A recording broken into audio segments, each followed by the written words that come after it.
మనకి చాలామందికి వచ్చే డౌట్స్ ఏంటంటే మన మెటీరియల్ ఏమన్నా పగులుతాయేమో, ఏమన్నా డ్యామేజ్ అవుతాయేమో అనేది చాలామందికి అపోహ అనమాట.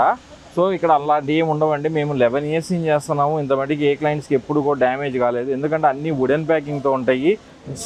చూడండి ఇట్లాగా సురేష్ అని అలాగా పేర్లు రాపిస్తాం అనమాట, ఫోటోతో సహా ఉంటుంది. సో సక్సెస్ఫుల్గా మొత్తం చూసారా, పైన ఇలా మొత్తం ఫిట్ అయ్యేటట్టు జాగ్రత్తగా లోడ్ చేసాము. What's your name? నీ చియావ్ షర్మా మింగ్జీ.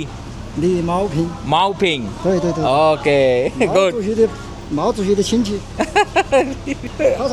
అంటే ఎంత కష్టపడ్డారో అసలు చూడండి, ఎంత సింపుల్గా నవ్వుతా కూడా చూడండి ఎంత బాగా చెప్తున్నాడు ఆయన. గుడ్. సో ఇట్లా క్లోజ్ చేసేస్తారు మొత్తము, నీట్గా క్లోజ్ చేసి లాక్ వేసేస్తారనమాట. ఆ లాక్ మళ్ళీ ఇండియాలో అంటే మన క్లియరెన్స్ అయిపోయి మన గోడౌన్ దగ్గరకు వచ్చినప్పుడు మనము కంప్లీట్గా అప్పుడు ఓపెన్ చేస్తాం. అప్పుడు దాకా లాక్ ఎవరు ఓపెన్ చేయరు. ఏదన్నా కస్టమ్స్లో డౌట్ వస్తే ఆ లాక్ పగలగొట్టి మళ్ళీ లాక్ వేస్తారనమాట.